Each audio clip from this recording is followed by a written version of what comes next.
Selamat pagi, selamat siang, selamat malam. Kami dari kelompok 9 dengan saya Stefan Suemas bersama dengan rekan saya Inyoman Gede Giri Mulyawan dan juga Agustinus Aditya Putra Pratama. Topik yang kami bawakan kali ini adalah aplikasi pengingat minum obat. Aplikasi yang dirancang untuk mengingatkan kapan waktunya harus minum obat dan dapat memeriksa jumlah obat yang tersisa menggunakan alarm sebagai peringatannya. Dan aplikasi kami juga dapat memantau kesehatan pengguna dengan bantuan alat seperti smartwatch ataupun smartband. Jika pengguna tidak memilikinya, data dapat ditambahkan secara manual. Aplikasi yang sudah ada di pasaran saat ini adalah Halodoc, MyTherapy Pill Reminder, dan MediSafe Pill and Med Reminder. Yang pertama adalah Halodoc. Kelebihan yang dimiliki Halodoc adalah dapat berkonsultasi langsung dengan dokter untuk mendiagnosis penyakit yang dialami pasien. Kekurangan yang dimiliki Halodoc adalah aplikasi tersebut tidak dapat terintegrasi dengan smartwatch ataupun smartband, sehingga dokter tidak mengetahui status kesehatan pasien. Potensi yang dapat dikembangkan oleh Halodoc adalah mengembangkan teknologi artificial intelligence dan juga machine learning yang dapat mempelajari pola hidup pengguna, baik atau buruk bagi kesehatannya, berdasarkan data yang diambil dari smartwatch ataupun smartband yang dimiliki pengguna tersebut. Selanjutnya adalah MyTherapy Pill Reminder. Kelebihannya adalah dapat mencetak hasil kesehatan pasien. Yang kedua, dapat memperkirakan kesehatan pengguna dengan cara mengecek tekanan darah dan langkah kaki. Dan dapat memperkirakan obat akan habis kapan, sehingga pasien dapat menyiapkan obat tersebut sebelum habis jika diperlukan. Kekurangan aplikasi MyTherapy Pill Reminder adalah aplikasi ini tidak memiliki sistem akun, sehingga data pasien tidak sinkron antar perangkat, yang akan menyulitkan jika pengguna mengganti device mereka. Potensi yang dapat dikembangkan adalah menambahkan sistem login agar data pengguna dapat saling terhubung antar perangkat dan data pengguna dapat tersimpan dengan aman di server. Selanjutnya adalah MediSafe Pill and Med Reminder. Kelebihan aplikasi ini adalah terdapat penjelasan dokter mengenai obat-obat yang digunakan pasien. Aplikasi ini juga dapat memeriksa gula darah menggunakan Google Fit. Kekurangan aplikasi MediSafe adalah tidak mendukung opsi bahasa Indonesia yang membuat rating aplikasi ini sedikit turun di Play Store. Dan user interface aplikasi ini kurang ramah, sehingga membuat penggunaan aplikasi ini kurang memuaskan dari segi user experience. Potensi yang dapat dikembangkan adalah tampilan aplikasi dapat dibuat lebih simpel, video penjelasan oleh dokter bisa diperbanyak karena yang saat ini yang ada di aplikasi tersebut sangatlah sedikit, dan dapat menambahkan opsi bahasa Indonesia. Baik, presentasi akan dilanjutkan oleh rekan saya, Saudara Aditya. Baik, presentasi akan saya lanjutkan. Sebelumnya, perkenalkan nama saya Agustinus Aditya Putra Pratama. Di sini saya akan menjelaskan mengenai ide aplikasi kami. Yang pertama, dapat berkonsultasi langsung dengan dokter. Jadi, selain fitur utama yaitu pengingat obat, kami ingin supaya aplikasi kami ditambahkan fitur berkonsultasi langsung dengan dokter, supaya pengguna dapat langsung bertanya mengenai penyakit yang sedang dideritanya secara langsung kepada dokter. Pengguna dapat bertanya dan berkonsultasi melalui fitur chat dan video call yang sudah disediakan. Kemudian yang kedua, dapat mengetahui informasi kondisi tubuh secara real time. Kami juga ingin menambahkan fitur untuk mengetahui kondisi tubuh secara real time, supaya pengguna dapat mengecek tekanan darah atau detak jantung dan juga kadar oksigen dalam darah. Supaya pengguna dapat memantau kondisi tubuh dan mengatasi penyakitnya untuk nantinya dikonsultasikan kepada dokter. Nantinya di fitur ini juga akan ada grafik tekanan darah dan juga kadar oksigen dalam darah. Kemudian yang ketiga, dapat memberikan informasi mengenai pengguna kepada keluarga terdekat. Kami ingin menambahkan fitur membagikan informasi kepada orang lain atau keluarga terdekat, supaya orang lain juga dapat melihat data informasi kesehatan pengguna. Fitur ini tidak hanya membantu pengguna dengan penyakit ringan, tetapi hingga penyakit akut, karena takutnya akan terjadi hal yang tidak diinginkan. Nantinya, orang lain yang perangkatnya sudah tersambung ke aplikasi pengguna akan mendapatkan notifikasi jika tekanan darah terlalu tinggi atau terlalu rendah dan kadar oksigen dalam darah menurun. Kemudian yang keempat, intensitas suara alarm secara bertahap. Karena aplikasi kami berfokus kepada manula yang sudah memiliki berbagai macam penyakit seperti penyakit jantung, kami ingin supaya aplikasi kami saat mengingatkan waktunya minum obat melalui alarm tidak mengagetkan pengguna. Caranya dengan menambahkan fitur intensitas suara alarm secara bertahap, mulai dari rendah, sedang, dan tinggi. Namun jika pengguna tidak ingin menggunakan fitur ini, pengguna juga dapat menonaktifkan fitur ini. Kemudian yang kelima, jadwal konsultasi otomatis ketika obat hampir habis. Nantinya, aplikasi kami dapat membuat jadwal konsultasi pada dokter secara otomatis ketika obat hampir habis, supaya memudahkan pengguna dalam berkonsultasi.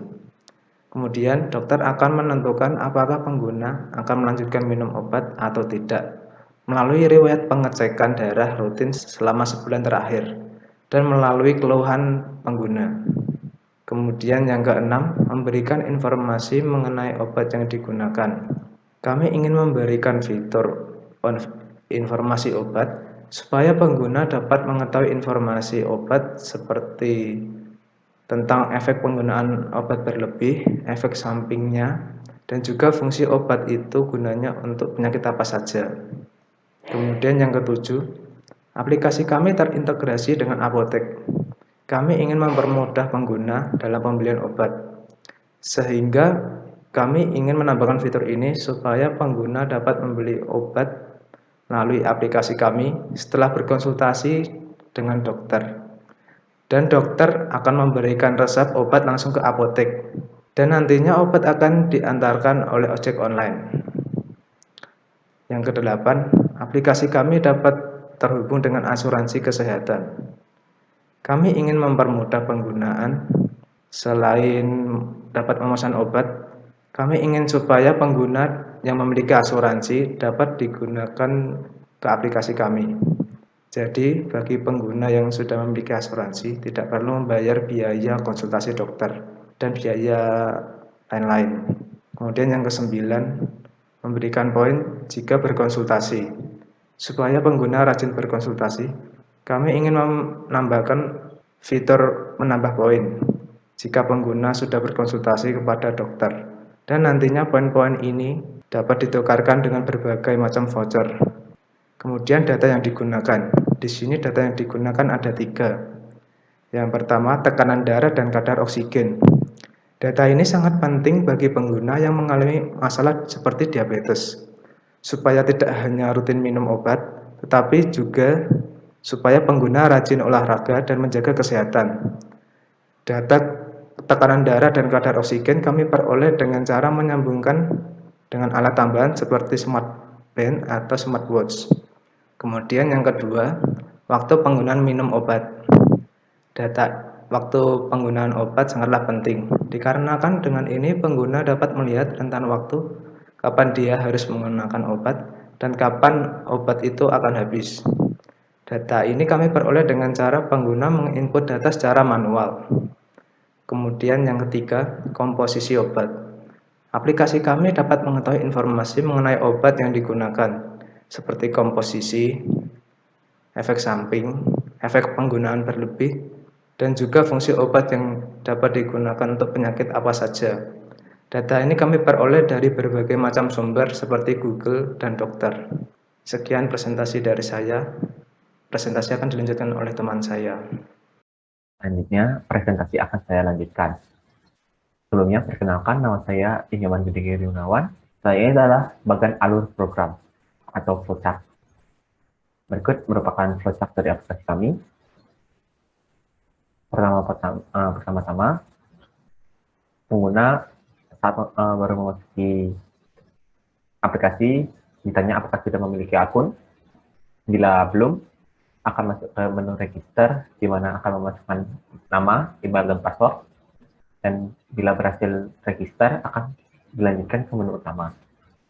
Bila pengguna sudah memiliki akun, pengguna akan login, dan bila berhasil login, akan dilanjutkan juga ke menu utama. Di menu utama, pengguna dapat memilih menu, di mana ada beberapa menu. Yang pertama, menu profil. Menu profil berisi menu informasi kesehatan, yang dapat digunakan untuk mengecek tekanan darah dan oksigen, yang datanya tersimpan ke database aplikasi, yang datanya ini akan dapat dibagikan ke dokter saat konsultasi. Dan selesai, pengguna dapat balik ke pilih menu. Selanjutnya adalah menu pengingat obat. Di menu pengingat obat, pengguna dapat melihat informasi penggunaan obat, yang datanya bisa didapat dari memasukkan manual atau otomatis. Dengan cara manual, pengguna memasukkan keterangan penggunaan obat, misalnya hari penggunaan obat dan jam. Setelah itu, pengguna mengatur intensitas suara alarm.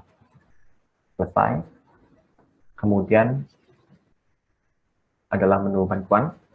Di sini pengguna dapat mengecek fact atau frequently asked question atau melaporkan bug yang nantinya akan masuk ke database aplikasi. Laporan bug akan diterima oleh admin dan akan ditindaklanjuti oleh admin. Selesai. Selanjutnya kita masuk ke menu konsultasi. Menu konsultasi, pertama pengguna ditanya apakah memiliki asuransi atau tidak. Bila pengguna memiliki asuransi, selanjutnya akan memilih jenis dokter, umum atau spesialis, dan memilih metode konsultasi, chat maupun video call.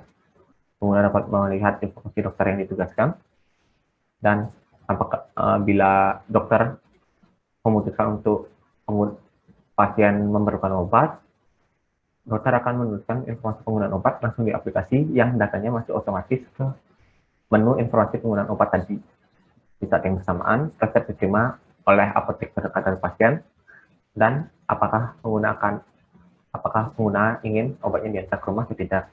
Bila ingin, obat akan diantar oleh ojek online, dan obat diterima oleh pasien, dan pengguna pun mendapatkan poin. Selanjutnya adalah menu asuransi. Di menu asuransi, pengguna dapat memilih beberapa jenis asuransi yang nantinya akan lanjut ke database asuransi yang dipilih, dan ditanya apakah pengguna memiliki saldo yang cukup. Bila saldonya cukup, asuransi dapat teraktifkan dan pengguna pun mendapatkan poin selesai. Kemudian menu saldo. Di menu saldo, pengguna dapat menambah saldo yang nantinya akan digunakan untuk mengaktifkan asuransi maupun berkonsultasi. Selanjutnya pengguna memilih metode pembayaran. Selanjutnya apakah pembayaran berhasil? Bila berhasil, pengguna akan mendapatkan poin dan selesai. Kemudian menu informasi obat. Di sini pengguna dapat menuliskan nama obat yang ingin dicari ataupun dapat melihat informasi yang ada di rekomendasi yang akan masuk ke database aplikasi mengenai obat. Menu ini berisi tentang informasi-informasi yang dapat menambah wawasan bagi pengguna. Dan selesai. Selanjutnya, menu tukar poin. Di sini, pengguna dapat menukarkan poin yang sudah dikumpulkan di atas. Pengguna dapat memilih jenis voucher yang diinginkan, dan bila poinnya cukup, poin akan berhasil ditukar dengan voucher pilihan. Dan selesai. Dan yang terakhir adalah menu sambungkan perangkat. Di sini pengguna dapat menyambungkan perangkat pilihan, mau ponsel, smartwatch, ataupun smartband. Kemudian pengguna melakukan verifikasi, dan bila berhasil, pengguna akan selesai dan perangkat pun akan tersambung. Sekian proses dari aplikasi kami. Kemudian adalah contoh mockup dari aplikasi kami. Bisa dilihat dari frame kiri, merupakan frame saat pengguna baru masuk ke aplikasi, kemudian menu pilihan sign in, sign up, kemudian terdapat frame menu utama, menu profil, menu tukar poin, dan menu sambungkan perangkat. Kemudian ada frame pengingat obat, frame menu obat, frame asuransi, frame top up saldo, dan frame konsultasi dengan cara chat, frame konsultasi dengan cara video call, dan terakhir frame informasi kesehatan. Berikut merupakan poster dari aplikasi kami yang kami beri nama Med Assistance. Sekian dari presentasi kelompok kami. Atas perhatiannya kami ucapkan terima kasih.